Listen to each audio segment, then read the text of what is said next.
Russia has ordered the evacuation of thousands of residents from the Krasnoyarsky district in Russia's Belgorod region due to activity by Ukrainian forces. The governor, actually, of Belgorod has urged people to remain calm.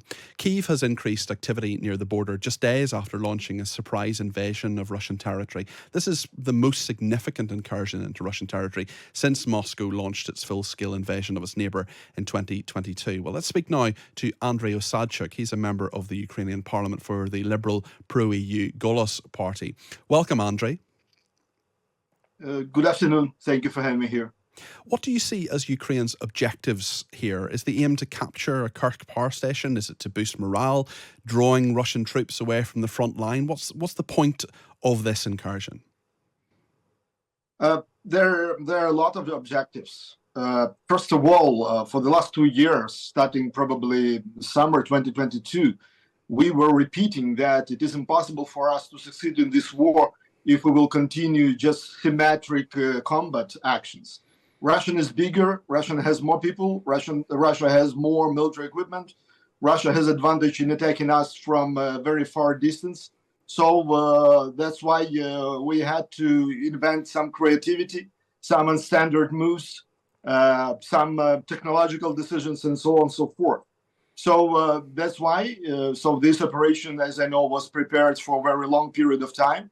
It was extremely efficient that no one knew about that, and all the world received information about Ukrainian attack only from media reports, from Russian media services.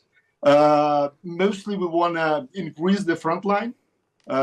Mostly we want to spread Russian troops. And yes, we want the Russians to understand that the war is not on Ukraine. It's the war between Russia and Ukraine, and Russian population must understand what the war is. So, and definitely we protect ourselves using all possible things, and taking Russian territory is one of the tools to reduce Russian attacks on Ukrainian territory.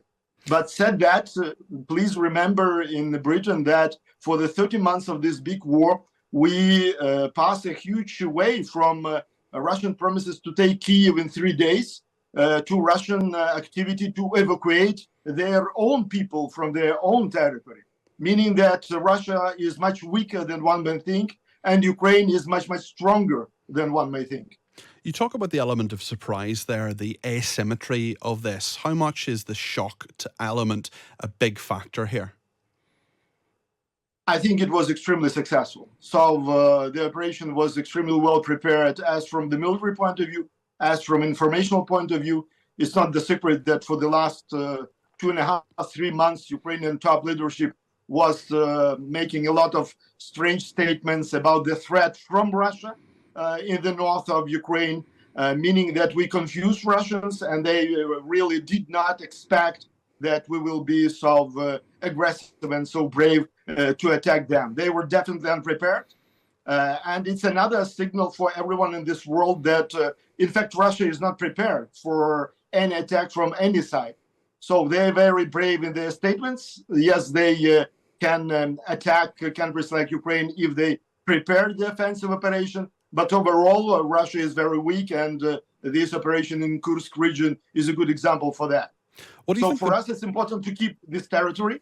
And based on information which I have for the moment, Ukrainian army is continue to moving forward inside the Russian territory at the moment. You talk about keeping the territory. Is the idea to exchange it? Is it maybe to force Russians north of Kharkiv to pull out? Are they going to take the risk of leaving themselves exposed?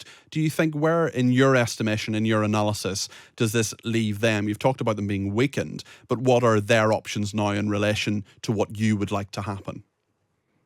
I don't believe in any exchange, because any exchange is it's a deal which shall be based on trust. But it's impossible to trust to Russia, and any exchange with Russia, I think, is politically impossible, because no one will guarantee that Russia will keep promises. But we need to have a stronger position, the same what we discussed last year when we had not very successful Ukrainian counteroffensive last summer.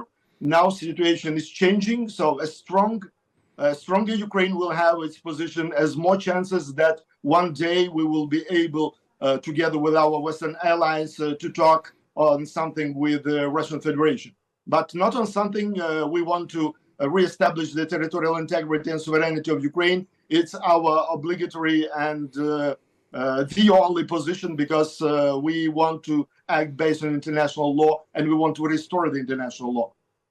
Andrii, the options and the thoughts from Russia, certainly the former president of Russia, Dmitry Medvedev, has called for a very aggressive response. He said we can and we should take more land of Ukraine that still exists. We should go to Odessa, to Kharkiv, to various other areas, to Kyiv and onwards.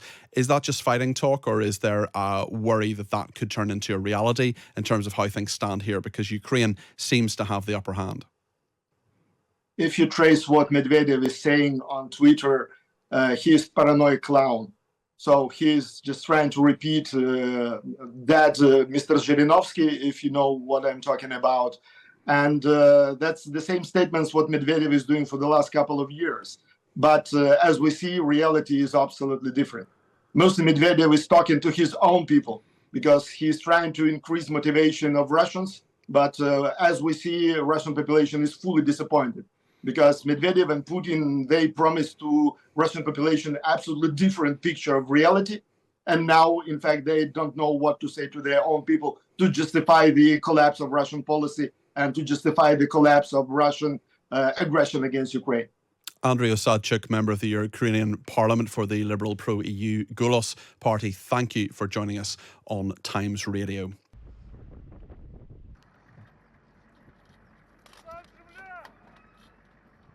Давай огонь, выносик огонь.